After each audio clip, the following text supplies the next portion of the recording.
industria del carbón se apaga en España. Este sector ha sufrido una disminución significativa y constante de su tamaño durante las últimas 3 décadas, pasando de los 45.000 empleos a finales de la década de los 80 a apenas 4.000 en la actualidad. Según los últimos datos, el 70% del carbón que se consume en nuestro país es importado. Atrás quedaron los años dorados de una industria que fue clave para la expansión económica de Europa y la conquista de derechos sociales en los siglos XIX y XX. Y estrechamente ligado a la minería del carbón y a la gestión y a la extracción de recursos naturales, ha estado nuestro invitado en esta edición de charlas con figuras representativas de la ingeniería en España, don Adriano García Loigorri. Bienvenido y muchísimas gracias. Muchas gracias a ustedes. La actividad profesional de Adriano García Loigorri se ha repartido entre su dedicación a los estudios de geología aplicada y la investigación geológica de los recursos minerales en la empresa nacional Adaro de investigaciones mineras, la docencia en la Escuela Técnica Superior de Ingenieros de Minas de Madrid y la gestión y desempeño de cargos directivos tanto en las administraciones públicas como en el ámbito empresarial público y privado. Ha sido director del Instituto Geológico y Minero, director general de Minas, concejal y teniente de alcalde del Ayuntamiento de Madrid, además de presidente del Consejo Social de la Comunidad de Madrid. Una larga vida, don Adriano, como ingeniero y como gestor. ¿Con qué etapa se queda? Pues la verdad es que para mí ha sido una vida profesional, visto ya con los años, pues muy agradable. Yo he disfrutado mucho en todas las épocas en que he estado prestando mis servicios. Evidentemente, las que tengo más encima son las más recientes, en que digamos que lo he pasado muy bien, tanto en el Consejo Social de la Presidencia de la Universidad Politécnica de Madrid, donde tengo mis raíces, como del Ayuntamiento de Madrid, estuve 8 años, y en épocas anteriores, pues el Instituto Geológico y Minero, en la propia Dirección General de Minas, y luego una serie de comisiones, presencias en los ámbitos, digamos, técnicos, geológicos, europeos, y en otra, por supuesto, en el carbón, que es lo que ocupó en esos primeros años la mayor parte de mi vida profesional, pero también en otras dedicaciones a otros tipos de recursos minerales, como son la minería metálica del suroeste, la plata en de la Encina, el plomo en Almería, etcétera. Bueno, desde luego, usted no podía ser otra cosa que ingeniero de minas, ¿no?, dado a la larga tradición familiar que existe.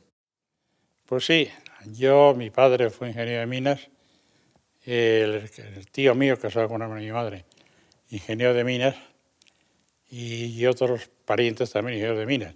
De modo que ingeniero de minas fue lo que me llevó a mí a estudiar e intentar hacerme con esa profesión. Y bueno, usted ha nacido en Madrid, pero se siente porteño militante, ¿no?, del puerto de Santa María. Sí, por parte de madre soy del puerto de Santa María, la provincia de Cádiz, que es una ciudad que me encanta, donde suelo ir a pasar las Semana Santa y el verano, y que ha sido efectivamente para mí una ciudad entrañable, que la conozco y la estoy viviendo desde que tenía pues 3 años, de manera que y ahora tengo alguno más. Bueno, como digo, usted ha nacido en Madrid, estudió aquí en Madrid, estudió en los jesuitas. Sí, en la calle Alberto Aguilera, sí. ¿El expediente académico qué tal? Bueno, bien, no es que fuera yo a descubrir la pólvora, pero bueno. Las notas buenas. He hecho todo lo posible por salir adelante.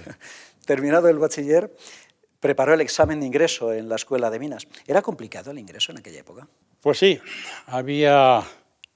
el ingreso en la Escuela de Minas tenía 2 partes, 2 grupos. El primero, que era el más complicado, que tenía 2 partes, y el segundo, que era un poco más sencillo. Pero de todas maneras había que haber aprobado, se podía aprobar un grupo y aprobar el siguiente después. Había otras escuelas que tienen un programa de ingreso muy parecido, que era la Escuela de Ingenieros de Caminos, solo que ahí había que aprobar todo en bloque. Bueno, hablando con compañeros suyos aquí en la Real Academia de Ingeniería, nos han contado que había veces que tardaban incluso 5 o 6 años en preparar ese ingreso o en aprobar ese ingreso. Más. ¿En su caso también fue así? Yo estuve 4. 4 años. Que no es poco. Bueno, que no es poco, pero que seguramente sería bastante menos de la media en aquella época. Por lo menos en mi escuela de minas, digamos que la media podía ser eso. Había casos excepcionales, algunos, pero vamos, había también bastantes casos donde era el tema más difícil de sacar. ¿Y en aquella época solamente había escuela de minas aquí en Madrid o había también alguna otra? Cuando yo egresé, nada más. Es más, en las escuelas pasaba, entonces las escuelas de España igual, de ingeniería. Todas las ingenierías se radicaban en la formación en Madrid, salvo la Escuela Especial de Ingenieros Industriales, que tenía una escuela en Madrid, otra en Bilbao y otra en Barcelona. Los demás, nada más que una y en Madrid. ¿Y cuántos cursos tenía la carrera? 5. 5 años.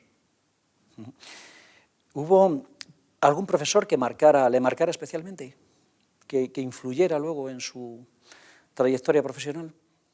Pues no especialmente. Había profesores que nos enseñaban lecciones y asignaturas que luego me sirvieron a mí para adelante. Y lo que yo sí quiero señalar es que no tanto en la escuela sino en el colegio, para mí ha habido dos temas que yo creo que me han ayudado mucho toda mi vida. Uno de ellos es la enseñanza de las matemáticas y otro, que parece sorprendente, la enseñanza del latín. Ambos han sido una formación que me ha sido muy útil en la vida. ¿Y el latín por qué? Porque sí, porque enseña a pensar, a ver las cosas, y el idioma latino enseña mucho para el idioma español, para escribir, para hablar, para pensar. Por eso digo, los romanos, la verdad, es que dejaron su influencia en España, por lo menos en mí, desde luego, de una manera profunda. Desde luego los romanos se dedicaron a la ingeniería y ahí quedan muchas de sus obras.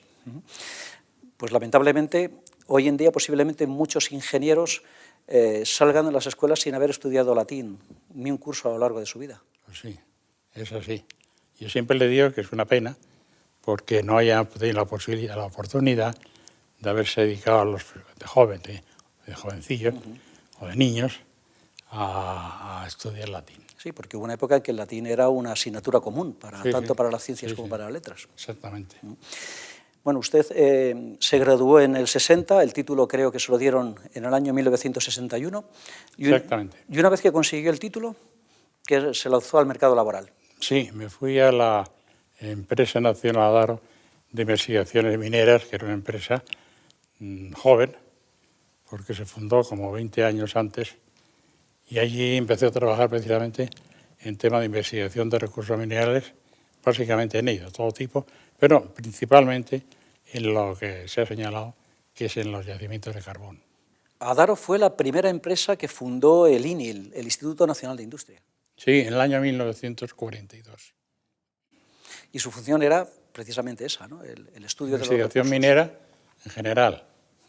Y esos estudios que hizo usted de la cuenca carbonífera, fundamentalmente en Asturias, la cuenca central, la hizo en cooperación con paleontólogos franceses. Sí, teníamos un convenio con paleontólogos franceses, al final 3 procedentes del Bureau de Recherche Géologique et Minière. Con ellos estuvimos trabajando pues unos años. Era gente muy experta precisamente en estudios de los depósitos carboníferos. ¿Los fósiles eran buenos indicadores de los depósitos? Los microfósiles eran absolutamente imprescindibles para caracterizar el entorno de las capas de carbón. Y con ello, pues ir conociendo la estructura del yacimiento de carbón. ¿Y hay alguna otra minería en la que los fósiles sean igual de importantes o no? Pues muchas minerías, salvo en la minería, digamos, metálica y no sedimentaria. Bueno, una buena parte de los resultados obtenidos hasta entonces fueron publicados en el año 1971 en un trabajo conjunto que hizo usted con estos investigadores titulado El carbonífero de la cuenca central asturiana, trabajos de geología, que se editó por la Universidad de Oviedo, ¿no? Efectivamente, de los trabajos del carbonífero hicimos, ¿no? Los que yo participé muy directamente y a veces exclusivamente con motivo de los congresos del carbonífero, tanto en España como en congresos internacionales celebrados fuera de nuestra patria, en Canadá, por ejemplo, uno recuerda yo, y ahí presentamos nosotros comunicaciones sobre la investigación realizada en la cuenca minera asturiana. Pero no solamente se dedicó al estudio de las cuencas mineras asturianas. No, efectivamente, desde el punto de vista de yacimientos y depósitos minerales, también, como les he señalado, también hicimos trabajos en la zona pirítica del suroeste de la península y en Cataluña, en temas de potasas, y luego, de manera más rápida, estuve trabajando en el plomo de Linares, Jaén, básicamente esos, y luego de carbón en otras zonas que no eran Asturias, por ejemplo, los Pedroches en la provincia de Córdoba, básicamente ahí, en Galicia, en el lignito, básicamente eran esos. ¿Y en Adaro su trabajo era fundamentalmente científico o el objetivo era su aplicación en la mina, en el trabajo diario? Bueno, esa es una buena pregunta que yo, no ya desde entonces, sino desde siempre, he considerado que la investigación tiene no dos caminos, el mismo camino. Es la investigación básica, es absolutamente necesaria como arranque y piedra angular de la investigación aplicada. De manera que una no se puede hacer la aplicada sin la básica.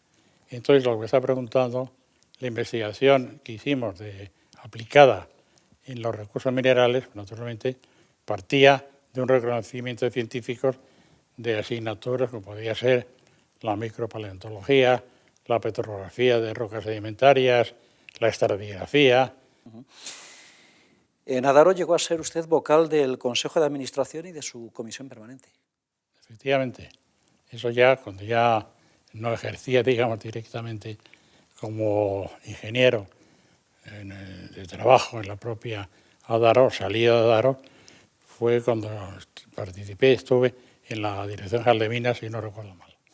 Bueno, estamos hablando de Adaro, yo creo que sería bueno recordar que Adaro hace referencia a un ilustre ingeniero de minas, ¿no? A don Luis de Adaro y Magro. Sí, Luis Adaro y Magro es uno de los prohombres de la ingeniería de minas del siglo pasado, siglo XIX, como tantos otros, vamos. Y ese es precisamente el nombre que le dieron a esa empresa.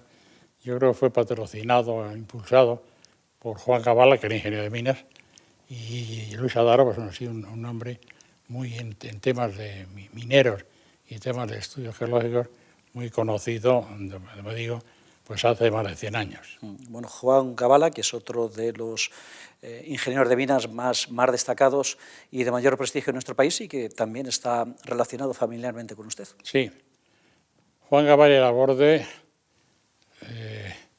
fue el presidente de la empresa nacional Adaro, fue director general de minas, fue, yo creo que director del Instituto Geológico, de manera que yo he seguido su pauta y tengo que decirlo con humildad, porque este hombre fue un ingeniero de lo más brillante que ha existido, por lo menos que yo haya conocido. Pero como dice, ha seguido buena parte de sus pasos. De hecho, usted también fue director del Instituto Geológico y Minero. Sí, efectivamente. Durante un par de años. El año 78. Entre 1978 y 1980. Y bueno, luego fue también su vicepresidente, después de haber ocupado la dirección. Sí, presidente de la Comisión Permanente. El Instituto Geológico dependía de la Comisaría de Recursos Minerales y cuando a mí me pidieron que dejara el Geológico para hacerme cargo de la Dirección General de Minas, cosa que hice, me hice cargo, pues me dijeron que siguiera el Geológico como presidente de la Comisión Permanente y como vicepresidente del Instituto Geológico. Porque el Instituto Geológico y Minero ha sido, bueno, es uno de nuestros centros más antiguos aquí en España y ha sido y es un centro de investigación de primer orden, ¿no?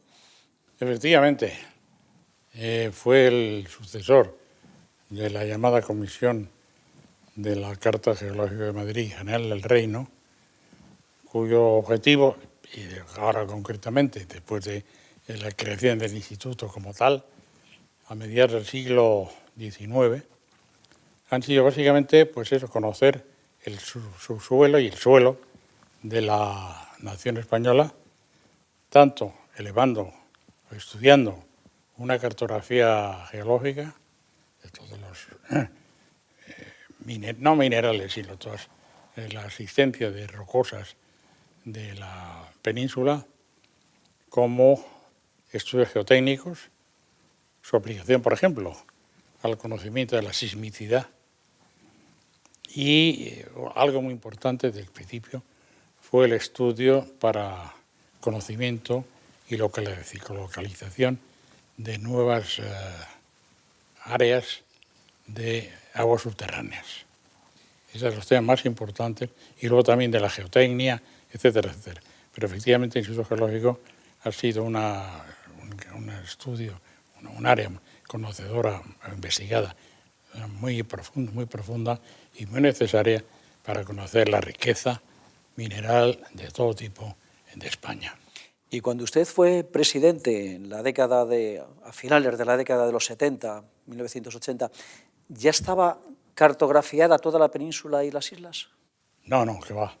Estaban estudiando, la cartografía se hacía por hojas geológicas con una determinada dimensión, a escala de 1/50.000, pero había algunas otras que eran más generales.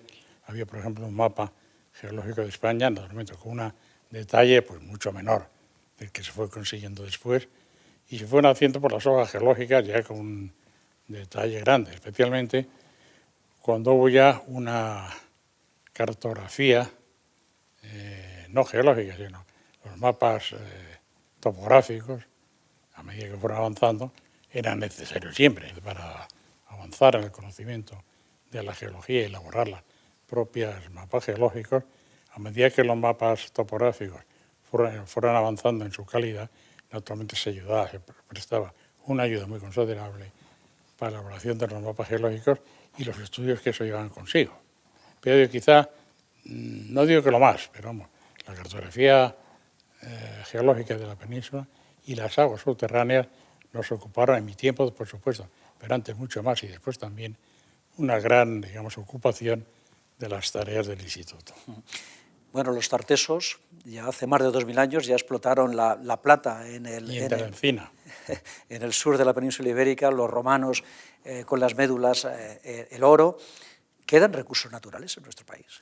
Pues sí, aunque realmente ya es mucho más conocido el subsuelo de la península y de las islas que forman parte de la nación española, pero de todas maneras, buena prueba es que dependen también de los costes y de los precios y de la competitividad de las minerías de otros países para que las nuestras pues arranquen o rearranquen una vez más, como digo, es lo que se está viendo ahora en la minería pirítica del suroeste. Los precios influyen, claro que sí. El carbón de una manera muy importante. El carbón ahora está, digamos, también peor visto por la contaminación que produce su aprovechamiento en las centrales térmicas y en todos lados. Vamos, tiene un problema en estos momentos, hablando del cambio climático, pues fundamental. Fue director general de Minas, vamos a recordar las fechas, entre 1980 y 1982. Estamos ya en los últimos años del gobierno de UCD, de Adolfo Suárez. Exactamente. Usted ocupó este cargo con Carlos Bustelo e Ignacio Bayón como ministros de Industria y Energía. Cuando asistí a petición del gobierno a la Dirección General de Minas, fue en tiempo de Carlos Bustelo como ministro, pero poco tiempo. Enseguida fue señalado Ignacio Bayón como ministro de Industria. Además, esos 2 años con que más estuve fue con Ignacio Bayón. Bueno, la minería lamentablemente siempre de cuando en cuando había siniestros, accidentes, catástrofes. A usted le tocó vivir alguna, ¿verdad? Pues sí, sobre todo en el carbón. Yo tengo un recuerdo muy amargo de que siendo yo director de la mina me avisaron que en Asturias se había habido en el Pozo Barredo un accidente y que habían quedado atrapados unos mineros yo en los trenes que había en aquel momento me fui para allá y asistí a una cosa que recuerdo con gran amargura, que es la salida por la caña del pozo de 11 mineros muertos que lo habían sacado del fondo de la mina. Sí, desde luego, es algo terrible. Bueno, ya por entonces el sector del carbón, bueno, pues comenzaba con los primeros problemas, comenzaba a declinar y tuvo que pactar la reestructuración de UNOSA con los sindicatos. Sí, efectivamente. Sí, ya con una situación ya, digamos, de caída y sobre todo a corto y a medio y largo plazo, como se ha puesto de manifiesto, de la industria del carbón. ¿Por qué? Pues porque llegaba carbón de los otros países, de la mina de otros países, más baratos, de importación, más baratos que el coste que suponía mantener la industria nacional del carbón. Aunque se peleó mucho porque no desapareciera ella, pero realmente no era posible mantenerlo en los mismos niveles de producción que había años antes. Bueno, además, durante su permanencia en la Administración Central del Estado, ha formado parte de distintas instituciones relacionadas con el Ministerio de Industria y Energía. Estoy pensando, por ejemplo, en el IDAE, en el Consejo de la Junta de Energía Nuclear, que hoy es el CIEMAT, Ocicarbón, actividades además que le llevaron de alguna forma pues, a recorrer Europa y siempre relacionado con la política del carbón, ¿no? Pues sí, sí. Estuve comisionado y representante para el tema de carbón, por ejemplo, en la Comunidad Europea y hacía visitas con relativa frecuencia en representación, pues eso, de la industria carbonera, en definitiva, del Estado español. Tras abandonar Adaro, ¿en qué año dejó la empresa? ¿En el 86? Pues cuando me nombraron director del sitio geológico, que fue el año 78. Y después de su paso por la administración, ¿volvió otra vez al sector privado? ¿Volvió a UNESA? Sí, estuve en UNESA después de volver a dar unos cuantos, no muchos, de tiempo. Entonces entré en UNESA, que era la asociación que aglutinaba a dos empresas eléctricas, como director técnico adjunto y de medio ambiente y de combustibles fósiles. Y ahí estuve unos años hasta que me llamaron del Ayuntamiento de Madrid que si no tenía inconveniente en que fuera nombrado concejal, que fue el año 95, sí. Pues estuve 2 periodos, 95-99 y 2000-2003.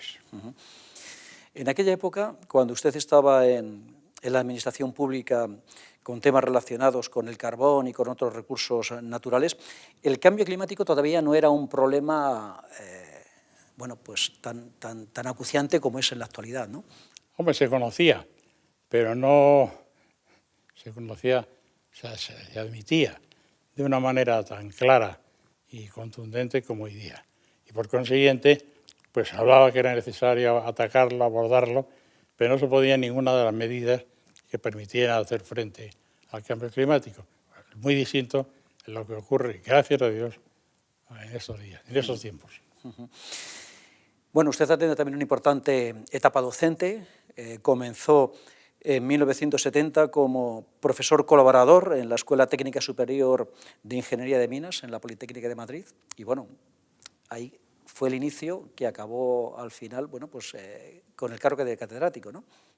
Sí, en el año 1970, como ha señalado, entré como profesor colaborador en temas de laboratorio, entonces temas, como decía, compaginando, digamos, los estudios de ingeniero como la aplicación científica de los temas geológicos, etcétera,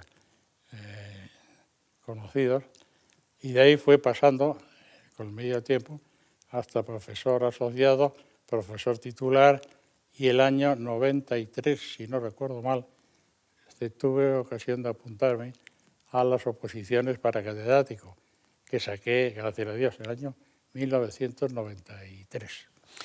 Bueno, previamente se hizo con el doctorado.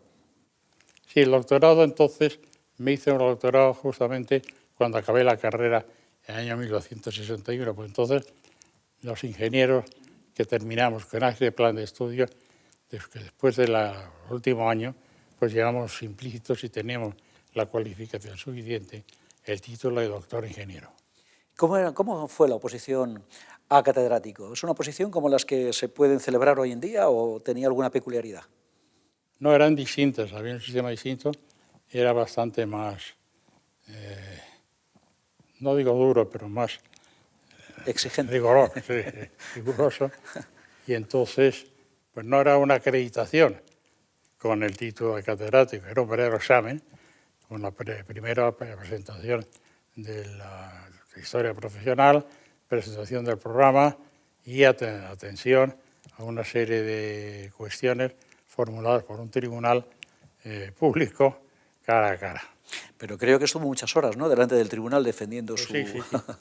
Entre la exposición del programa y la respuesta a las preguntas efectuadas, que no eran por ingenieros de minas, eran ingenieros de minas, pero sobre todo también geólogos de la universidad. Es decir, no hay que creer que había un cierto favoritismo, ni mucho menos, ¿no?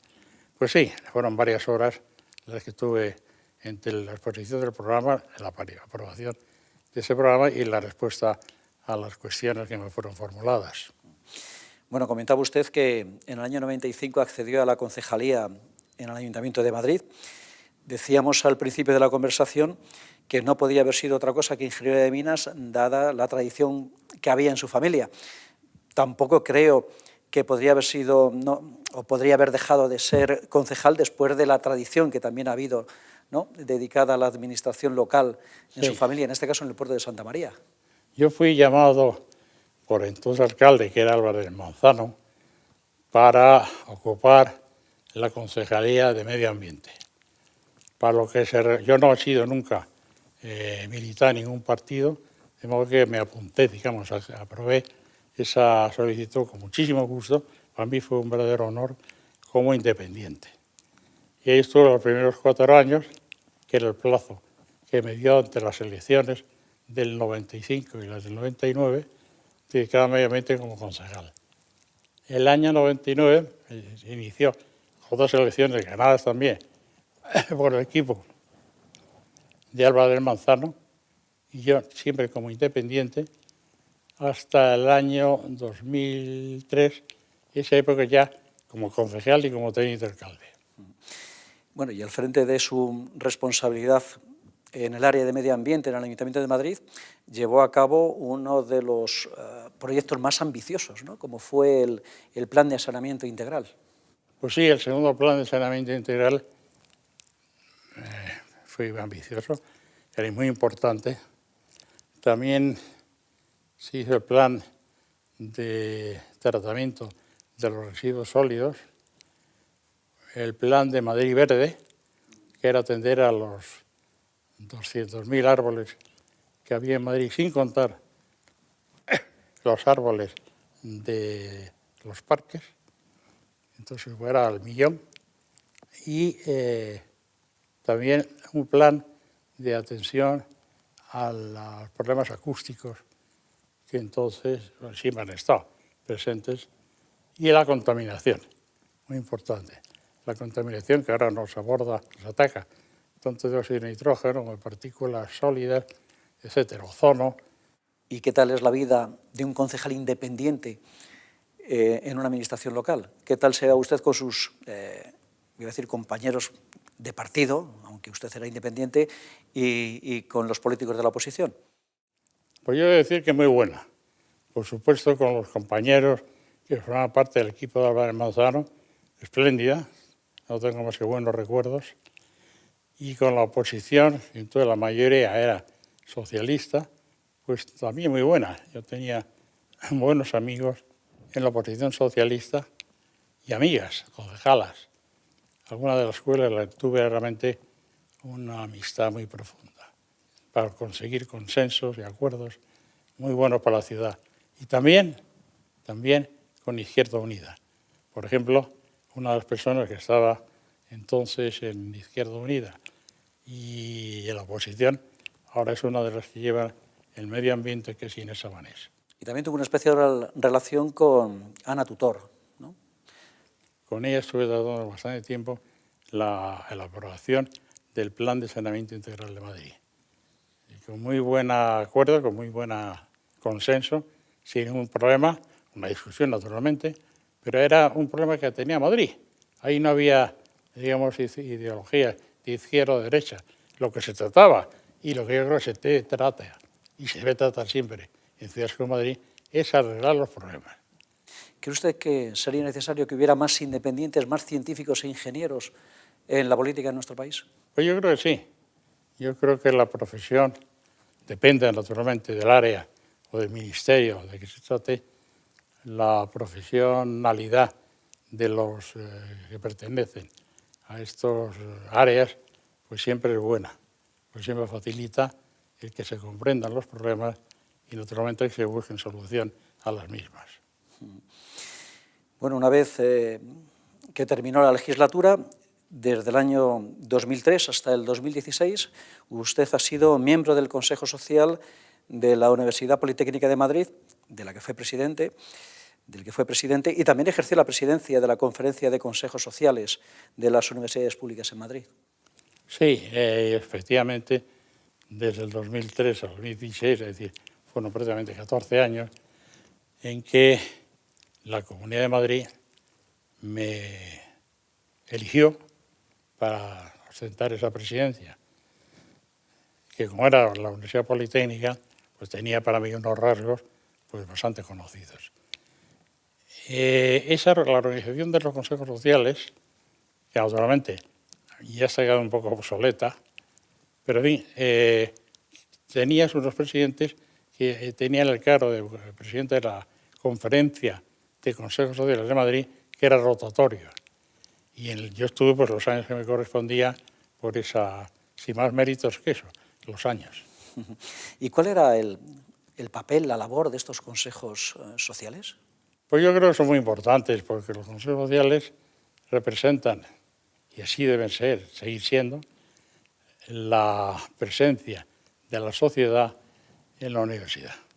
No hay que olvidar que la universidad es un organismo que tiene que estar, se ha creado para atender a la sociedad, no para hacer, digamos, estudios más o menos brillantes, sino para abordar los problemas que tiene la sociedad, tanto a corto como a medio y largo plazo.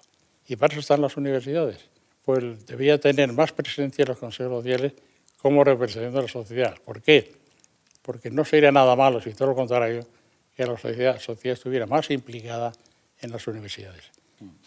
Porque en los países de nuestro entorno y fundamentalmente en los países anglosajones, la presencia del sector privado en todo lo que tiene que ver con la enseñanza y con la I+D+I, con la investigación y el desarrollo, es bastante mayor que en nuestro país. O sea, aquí en España hace falta esa mayor implicación, ¿no?, por parte de las empresas. Básicamente porque los apoyos financieros, es decir, los presupuestos de las universidades, pues son mayores que los que tenemos en España, por problemas económicos y crisis de los que en España, pues gracias a Dios, estamos saliendo ahora.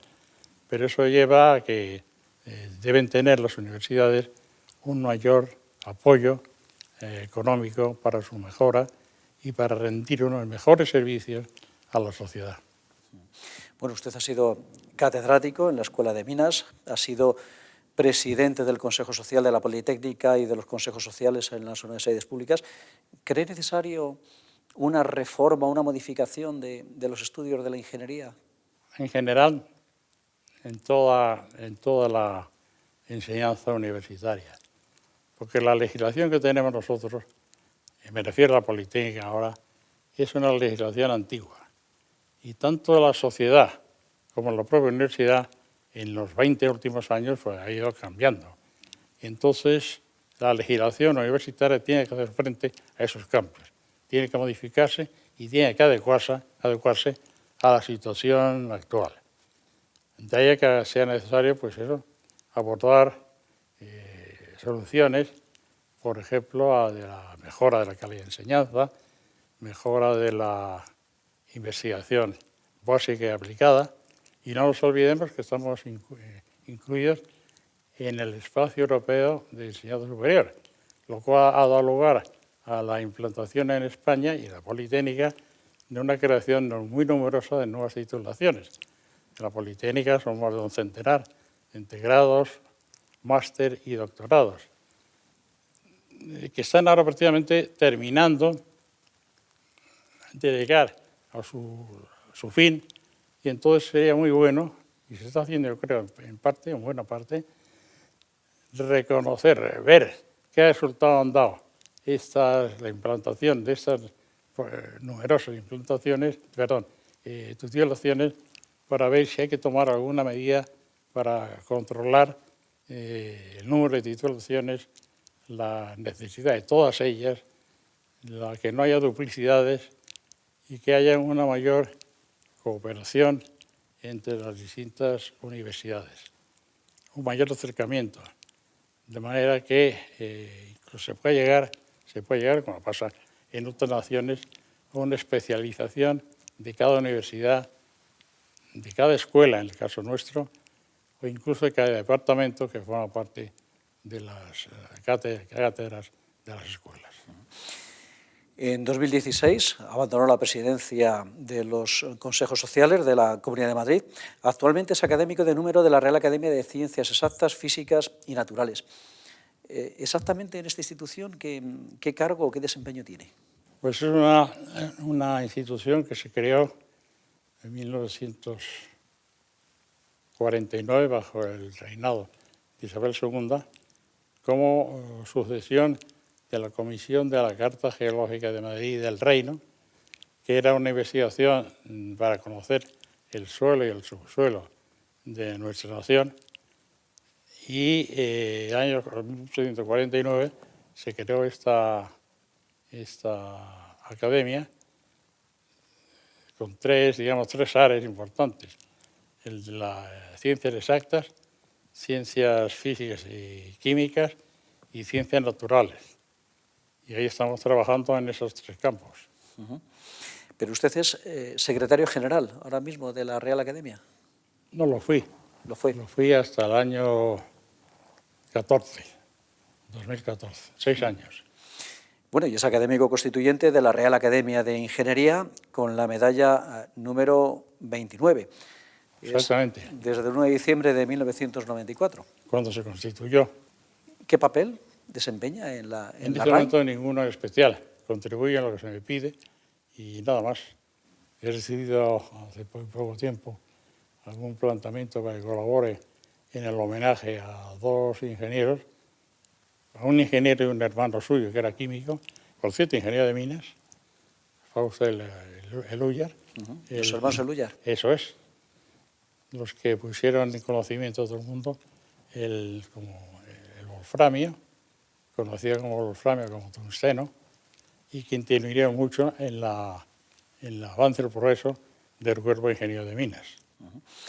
Bueno, no querría acabar esta conversación sin que me diera su opinión de cómo ve el futuro de la ingeniería de minas aquí en nuestro país, después de ese panorama quizás un poco desolador con el que hemos empezado, por lo que se refiere a la minería del carbón. Bueno, el número de matriculaciones en la Escuela de Minas de Madrid no baja, de modo que se matriculan los alumnos. Bien, es verdad que la escuela se llama ahora no Escuela de Ingeniería de Minas, sino Escuela Especial de Ingenieros de Minas y de Energía. Y en la segunda pequeña energía, pues es atractivo para que se matriculen en esa escuela pues generaciones de estudiantes. Yo creo que la enseñanza de la Escuela de Minas ha sido siempre una enseñanza muy versátil, y no solamente lo que es la minería directamente, sino una enseñanza muy ampliamente expandida y reconocida y apoyada. Eso por lo que respecta a la docencia y por lo que respecta al propio sector en sí, a la minería en nuestro país.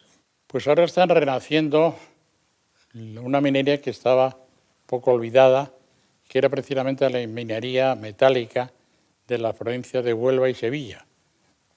Una mina muy conocida era la de Río Tinto, y ahora está puesta en marcha. Y hay otras de las que están poniéndose en marcha, o están estudiando, o están apoyándose, pero una previsión de que tengan producción allí en aquella zona que es muy rica en metales que se utilizan después, como el cobre, básicamente el hierro también por ahí, en fin. Don Adriano García Loigorri, ha sido un placer haber podido charlar con usted durante este rato. Muchísimas gracias. Muchas gracias a ustedes, el placer ha sido mío. Muchas gracias.